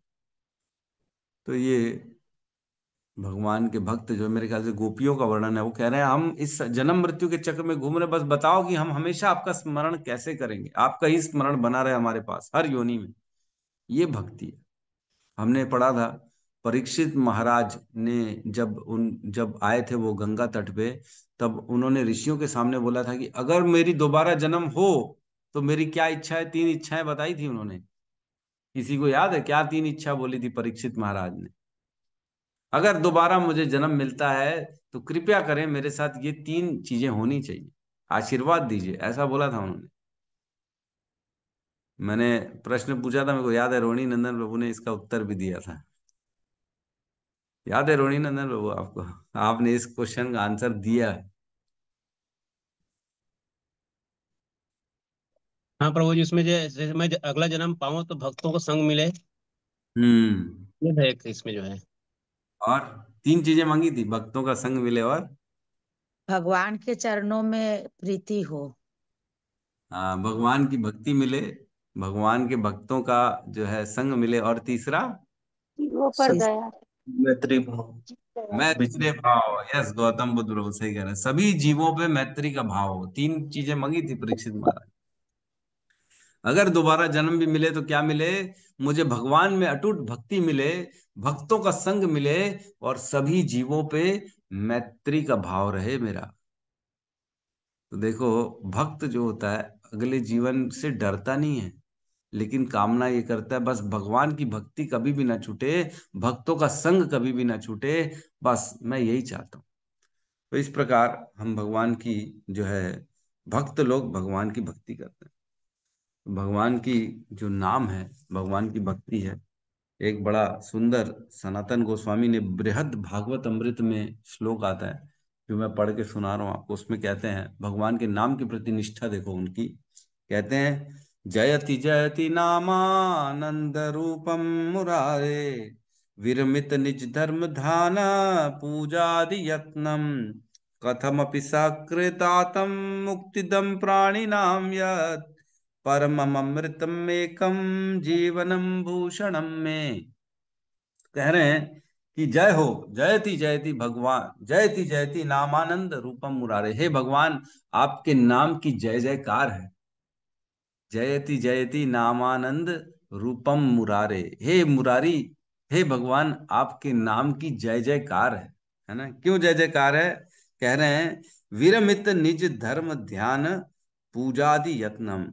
अब विरमित मीन्स अब तो विरह हो गया है, अब इनसे जो है कोई करने की इच्छा नहीं होती। क्या करने की इच्छा नहीं होती? निज धर्म, अब निजी काम, अपने स्वधर्म करने की इच्छा नहीं हो रही, ध्यान करने की इच्छा नहीं हो रही, और पूजादि यत्नम, अन्य अन्य पूजाओं और यत्न करने की कोई इच्छा नहीं बची अब हमारे हृदय में, जब से हम आपकी शरण में आए हैं, है ना? विराम दे दिया है अब सब कामों को मैंने, विरमित, अब विराम दे दिया है निज धर्म को, अपने घर के अपने कामों को, सब चीजों को, ध्यान को, पूजा को, यत्न को, सबको विराम दे दिया है। कथम अपि सकृत आत्म मुक्ति दम प्राणी नाम यत। कह रहे हैं क्यों क्यों दे दिया है? क्योंकि किसी भी प्रकार से सिर्फ एक बार अगर भगवान का नाम ले लो, सकृत अपि, एक बार भी अगर, कथम अपि, कभी भी गलती से, सकृत अपि, एक बार भी अगर भगवान का किसी ने नाम ले लिया हो तो क्या करें वो, तो सभी प्रकार से उसे मुक्ति मिल जाती है। मुक्तिदम प्राणी नाम यत, उसको उसी समय सब प्रकार से मुक्तियां भगवान प्रदान कर देते। मतलब ऐसा नहीं है कि एक बार सिर्फ बोलना पड़ेगा। अगर कोई बेचारा गूंगा है तो वो कैसे बोलेगा? तो बोल नहीं पाएगा, और तो क्या उसको मुक्ति नहीं मिलेगी? नहीं नहीं, उसको मुक्ति मिलेगी। कह रहे हैं अगर किसी भी इंद्रिय से उसने भगवान के नाम का स्पर्श कर लिया, सुन लिया, कान तो चालू है, सुन तो सकता है, सुन लिया, कहीं लिखा हुआ है हरे कृष्ण महामंत्र और आंखों से पढ़ लिया और स्मरण हो गया हरे कृष्ण का, तो उसमें भी उसको मुक्ति मिल जाए। तो केवल उच्चारण का आवश्यकता नहीं है। इसलिए कह रहे हैं परम अमृतम एकम जीवनम भूषणम में, ये तो परम अमृत प्रदान करने वाला है भगवान का नाम। और ये क्या है? आभूषण है मेरे जीवन का, है ना। एकम जीवनम भूषणम, ये एक ही ऐसा आभूषण है जिसको हमें स्वीकार करना चाहिए। भगवान का। सोचो, भगवान के नाम के प्रति हमारे जो आचार्य थे उनकी कितनी निष्ठा थी, क्या विचार थे उनके भगवान की भक्ति के प्रति। वो भगवान के भक्ति के अलावा कुछ और जीवन में सोच भी नहीं सकते थे। हम ऐसे संप्रदाय से आते हैं, सनातन गोस्वामी, रूप गोस्वामी, है ना, अन्य अन्य जितने हमारे गोस्वामी हुए, इतने जबरदस्त थे, सब छोड़ दिया, है ना, हर चीज छोड़ दिया, फिर केवल और केवल भगवान की भक्ति के लिए।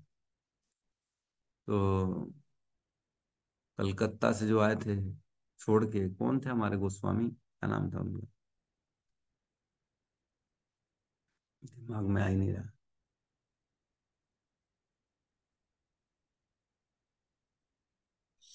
कौन थे हमारे गोस्वामी? हैं, रघुनाथ दास गोस्वामी, रघुनाथ दास गोस्वामी। तो रघुनाथ दास गोस्वामी जो कलकत्ता से इतने करोड़पति परिवार से आए थे, वो सोचो, आए और पुरी में भीख मांग के अपना जीवन चला रहे थे। और बाद में भीख मांगने भी उनको ऐसा लगा ये भी मैं गलत कर रहा हूँ, तो जो बह जाता था पुरी में जगन्नाथ जी का प्रसाद नालियों में, उसको निकाल के धो धो के खाते थे, उससे अपना जीवन यापन करते थे। ऐसे रघुनाथ दास गोस्वामी। तो ऐसे गोस्वामी जो भगवान के भक्ति में इतने निष्ठ हो गए थे कि उनको संसार से कुछ भी नहीं चाहिए, यद्यपि उनके पास सब कुछ था और उन्होंने सब कुछ छोड़ के भक्ति करी। सनातन गोस्वामी, रूप गोस्वामी, इनके पास जो है ये ऐश्वर्य था, ये तो मंत्री थे, प्रधानमंत्री थे हुसैन शाह के जो है कलकत्ता में। उन्होंने सब छोड़ दिया और उसके बाद कोपिन धारण किया, एक कोपिन धारण करके भगवान की भक्ति करी। एक बार शिव जी को एक भक्त ने प्रसन्न किया, शिव जी को बोला मुझे पूरी संसार की दौलत दे दो, सब कुछ दे दो। तो शिव जी ने बोला ठीक है, तेरे को पारसमणि देता हूं, तू जा पारसमणि, वृंदावन में जाना, सनातन गोस्वामी है उनके पास पारसमणि है, वो ले लेना, फिर जिसको भी तू टच करेगा वो सब सोना बन जाएगा, इतना तेरे पास धन दौलत आ जाएगा। तो वो व्यक्ति जाता है दौड़ दौड़ के वृंदावन सनातन गोस्वामी के पास। व्यक्ति बोलता है हे प्रभु, मुझे शिव जी ने भेजा है आपके पास, मुझे पारसमणि चाहिए। तो सनातन गोस्वामी कहते हैं हाँ वो कचरे के डब्बे में पड़ी, ले ले निकाल के। तो निकालता है कचरे के डब्बे से और ले लेता है पारसमणि और जाता है वापस। तो जैसे ही जाता है रास्ते में तो सोचता है कि इतना जो है पारसमणि को कोई व्यक्ति कचरे में कैसे रख सकता है, कचरे के डब्बे में रखा है, मतलब इसके पास कोई और बड़ा संपत्ति है और बड़ा इसके पास धन है, मेरे को वो मांगना चाहिए। तो वापस आता है वो, बोले आपके पास पारसमणि आपने फेंक दिया, इसका अर्थ ये है आपके पास और भी बड़ा धन है। बोले हाँ है।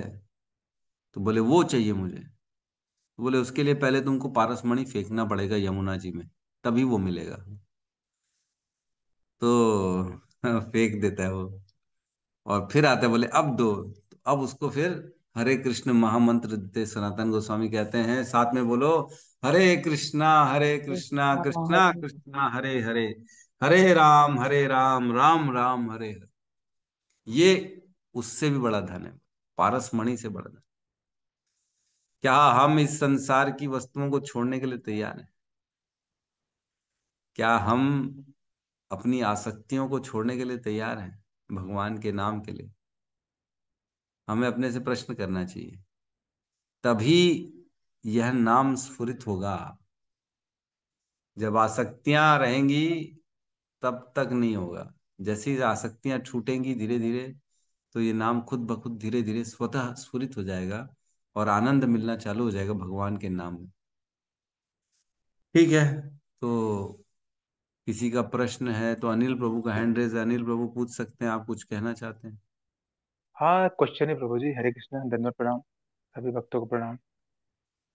प्रभु जी, जैसे कि अभी भक्ति के बारे में चर्चा हो रही है और भगवान की महिमा के बारे में चर्चा हो रही है, तो भगवत गीता में एक श्लोक आता है जिसमें कहते हैं बहु नाम जन्म नामन्ते ज्ञानवाम ना प्रपद्यते वासुदेव सर्वमिति स महात्मा सुदुर्लभ।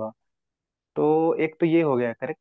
इसके अलावा जैसे कि जो नॉन डिवोटी हैं, अब उसका कर्म या फिर पाप पुण्य या फिर प्रारब्ध ऐसा है कि उसको 100 जन्मों के बाद कृष्ण भक्ति मिलने वाली है, जैसा उसका लेखा जोखा है। ये एक दूसरी पॉसिबिलिटी हो गई। तो क्या एक ऐसी पॉसिबिलिटी हो सकती है कि अगर उस पर्टिकुलर इंसान के जीवन में कोई भक्त आता है, जैसा कि आपने बोला पारसमणि वाला स्टोरी, उस नॉन डिवोटी के जीवन में एक भक्त आता है, हरि नाम देता है, वो उसको इतना मोटिवेट कर देता है भक्ति के प्रति, तो वो भगवान के प्रति आसक्त हो जाता है। तो जो कृष्ण भक्ति उसको 100 जन्मों के बाद मिलने वाली थी, तो भक्त की वजह से वो इसको इसी जन्म में मिल जाती है। तो क्या ऐसा संभव है? ये मैं जानना चाह रहा हूँ। तो ये तो संभव है ना, ये तो बोला ही था ना। जब प्रभुपाद अमेरिका गए थे, हिप्पीज लोगों को प्रभुपाद ने कन्वर्ट कर लिया, डिवोटी बना लिया, सब माला करने लगे। तब किसी ने प्रश्न किया, हे प्रभुपाद, हमने पिछले जीवन में क्या इतने अच्छे पुण्य किए थे जो आप हमारे जीवन में गुरु बन के आए हैं? आपने हमें कृष्ण का ज्ञान दिया है, हमने ऐसा क्या काम किया था पिछले जीवन में, बताइए तो सही, क्या हमारी क्या गति थी जो हमको इस जीवन में आप मिल गए? तो प्रभुपाद ने बोला, तुम्हारे कोई कर्म नहीं थे, हम्म। तुम्हारा जो कर्म था उस हिसाब से तो तुम और अनेक जन्मों तक भटकते रहते, तुमको कभी कृष्ण मिलते ही नहीं। लेकिन ये तो मैं था जो तुम पे कृपा कर दिया, और मैं आ गया तुम्हारे जीवन में और कृष्ण को दे दिया मैंने तुम सबको। ये मेरे कारण तुम्हारी स्वीकृतियां बन गई हैं, और कृष्ण तुमको कृपा करके इसी जीवन में कृष्ण की भक्ति मिल गई, अन्यथा नहीं मिलती। तो भक्त जो होता है ना, भक्ति देने का अधिकार केवल भक्त के पास है। भक्ति कोई और नहीं दे सकता। न कर्म के आधार पर भक्ति मिलती है, न भगवान की और अन्य कोई से मतलब किसी और कारण से भक्ति नहीं मिलती। देवी देवताओं की आराधना कर लिए, पूजा कर लिए तो भक्ति मिल गई, या अपने कर्मों पे हमने पुण्य कर लिया तो भक्ति मिल गई, पुण्य नहीं मिलती।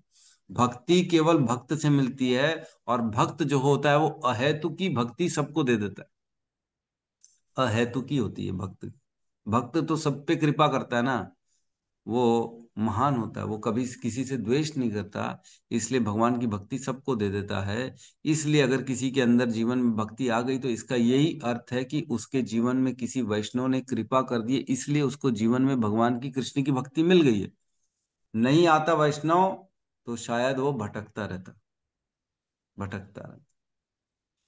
तो प्रभु। ये भक्तों की कृपा से आ जाती मतलब ये पॉसिबल है कि 100 जन्म तक उसको वेट करना नहीं पड़ेगा, भक्तों है। की वजह हाँ, से उसको इसी जन्म में वो तो कृष्ण भक्ति मिल जाएगी। यस, वो तो बताया ना एग्जाम्पल, प्रभुपाद ने हिप्पीज को जो है तुरंत इसी जीवन में कृष्ण की भक्ति दे दी, अन्यथा वो उनको नहीं मिलती। जी प्रभु जी। यस। हरे कृष्ण। हरे कृष्णा। ठीक है, हरे तो कृष्णा यहाँ पे प्रभु जी। यस माता जी। अ, प्रभु जी, जैसे अभी तक हमारे साथ ऐसा था कि हमारे मंदिर में सभी भगवान हैं, जैसे शिव जी भी हैं, माता जी भी हैं, सबकी पूजा हो रही है, बीच में कृष्ण जी भी हैं। लेकिन जैसे अब चीजें हम समझ रहे हैं जो भी है, तो उन जो देवी देवता हैं, उनका हमें क्या करना चाहिए? देखिए, अगर अगर तो ऐसा आपके घर में कोई बंधन नहीं है तो उन देवी देवताओं को आप दे सकते हो, आसपास मंदिरों में किसी को गिफ्ट कर सकते हो, कोई प्रॉब्लम नहीं है।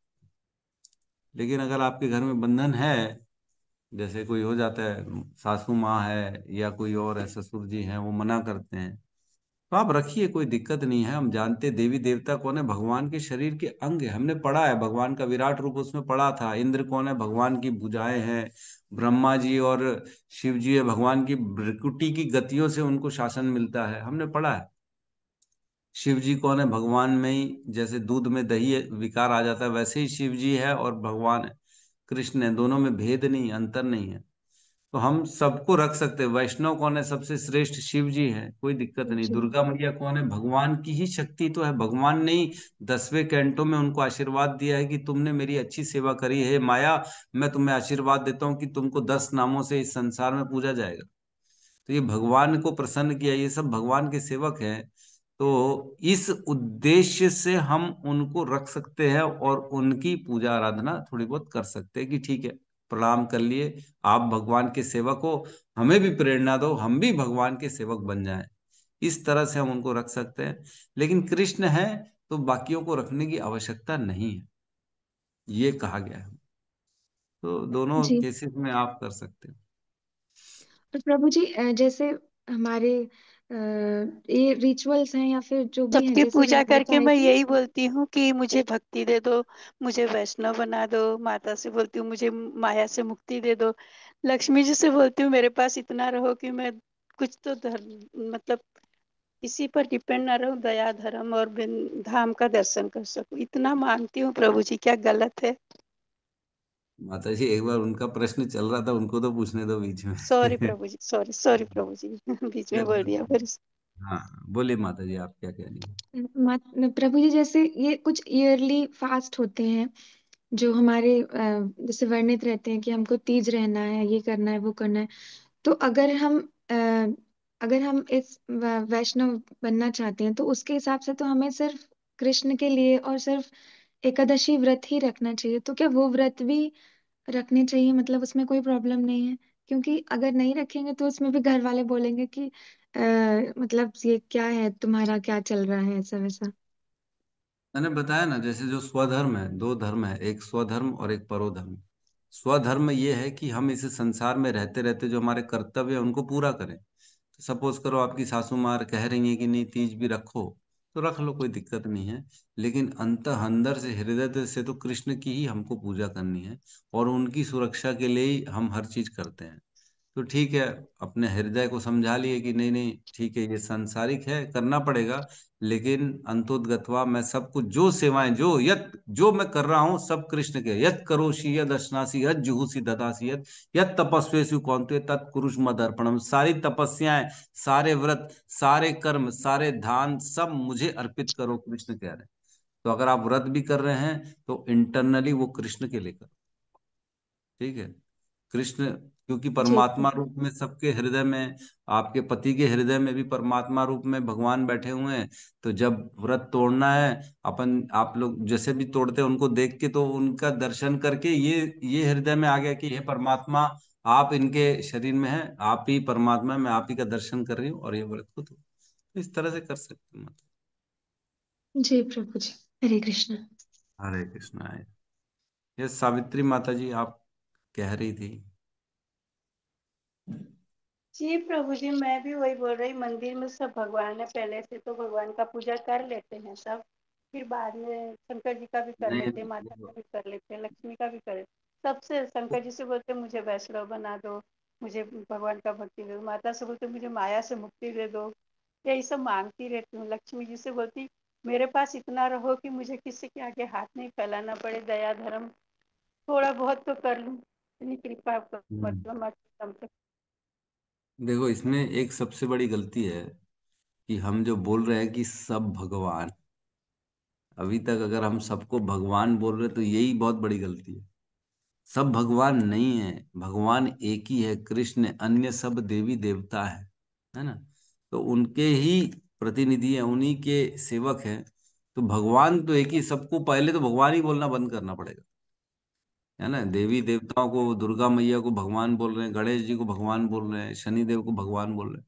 तो क्या होता है, हम क्लैरिटी जब तक अपने अंदर नहीं रखेंगे ना, तो धीरे धीरे बातों में आके अपना शब्दों में आके धीरे धीरे धीरे हम उसमें भाव वो आना चालू हो जाता है। तो देवी देवता को देवी देवता बोले, और कृष्ण को भगवान बोले, ईश्वर बोले, इस तरह से अपने हृदय में। खैर मैं समझ रहा हूँ, आप तो ज्वाइन किए हुए हैं, आपको समझ में आ रहा है, लेकिन ठीक है, शब्दों का भी थोड़ा सा चयन जो है ऐसा करें ताकि स्पष्टता उसमें प्रकट हो। यस माधुरी लीला माता जी। तो प्रभु हरे जी, मेरा कृष्ण प्रश्न है कि मैं मांगती हूँ, गलत है क्या जो भगवान से, सॉरी फिर से भगवान बोला, शंकर जी से भक्ति और देवी माता जी से माया से शंकर, मुक्ति? शंकर जी को भगवान बोल सकते हो। शंकर जी जो है ना, वो एक ऐसे हैं जो जीव भी नहीं है और भगवान भी नहीं है, उनको भगवान भी बोला जा सकता है, कोई बड़ी बात नहीं है। बाकी अन्यों को भगवान नहीं बोलना। तो तो तब गलत से नहीं यही है, बोल आप जो वैष्णव जो कर बना रहे हो वो दो, ठीक कर रहे हो, एकदम सही कर रहे कर सकते हो। यस यस, आप कर सकते हो, कोई बात नहीं। जी।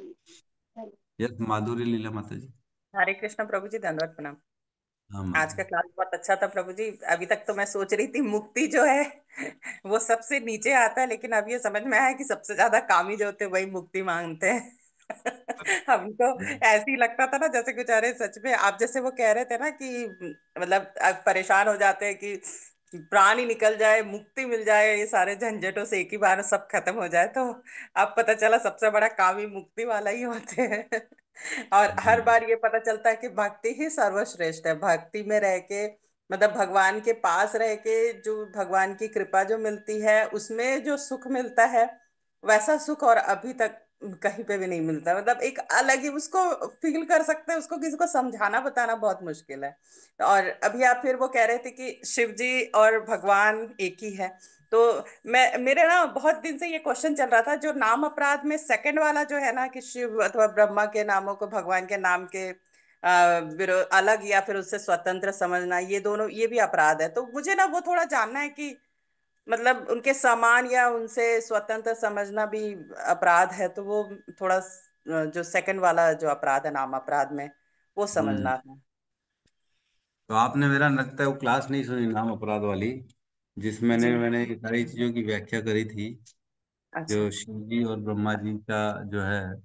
तो एक मैंने ना बिलासपुर में कथा एक लेक्चर लिया था, जिसमें मैंने जी। 10 नाम अपराध बड़े स्पष्ट तरीके से उसकी वेरी क्लियरिटी की थी। उसमें ये दूसरा वाला नाम अपराध, शिव और ब्रह्मा का नाम जो है ना, ये भगवान से स्वतंत्र और अलग समझना, ये एक अपराध है। मैं उसका वीडियो भेज दूंगा आपको, आप उसको ठीक सुनिएगा। है। वो थोड़ी लंबी क्लास हो गई थी। अच्छा। तो ठीक उसको है सुनिएगा, प्रभु। उसमें सारे क्लियरिटी हो जाएगी, शिव जी कौन है, क्या है उनका, क्या कर्तव्य है, कैसे उनको समझना है हमको, वो उसमें चर्चा किया प्रभु हुआ। जी ग्रुप में ही डालिए। हरे हाँ कृष्ण। हाँ, और कहाँ डालेंगे, ग्रुप में डाल देंगे। आपने बोला आपको भेजूंगा, इसलिए बोला नहीं नहीं, हमारे लिए ग्रुप भी में भेज। डाल और देंगे। प्रभु जी एक क्वेश्चन और था मेरा, कि मंगल आरती मतलब एकदम बहुत ज्यादा जरूरी है या माला करना बहुत ज्यादा जरूरी है? मतलब अगर दोनों में प्रायोरिटीज अगर हम देखें तो कौन सा है जो एकदम मस्ट है कि हाँ, अगर ये नहीं भी करेंगे तो भी एक बार चल जाएगा, मतलब सुबह ब्रह्म मुहूर्त में? देखो, मंगल आरती आवश्यक अनिवार्य नहीं है, लेकिन माला अनिवार्य है ना।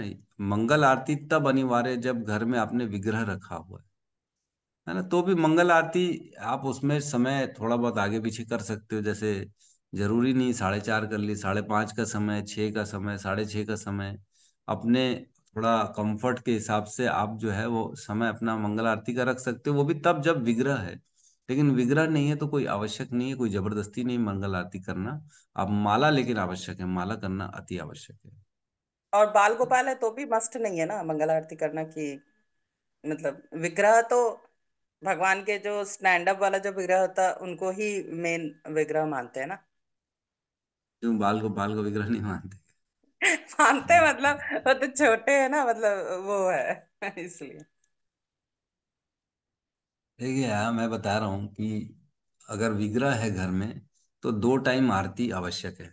अब आप वो मंगल करो कि 7 बजे करो, 8 बजे करो, वो आपके डिपेंड करता है, लेकिन 2 आरती कम से कम करनी चाहिए विग्रह की। और 3 टाइम भोग लगाना चाहिए, ये विग्रह के साथ मिनिमम रूल्स हमको फॉलो करना चाहिए। तो इसमें आप अपना कंफर्ट सेट कर सकते हो, मैं ये नहीं समय, वो समय ठीक है मेरे लिए।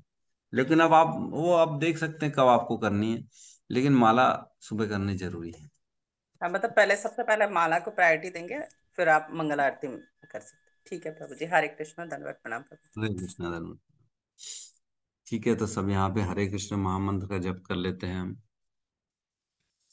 हरे कृष्णा, हरे हरे कृष्णा, कृष्णा हरे कृष्णा कृष्णा कृष्णा कृष्ण हरे कृष्णा हरे, हरे हरे हरे राम, राम हरे हरे राम, राम हरे राम हरे हरे राम राम राम राम राम हरे हरे।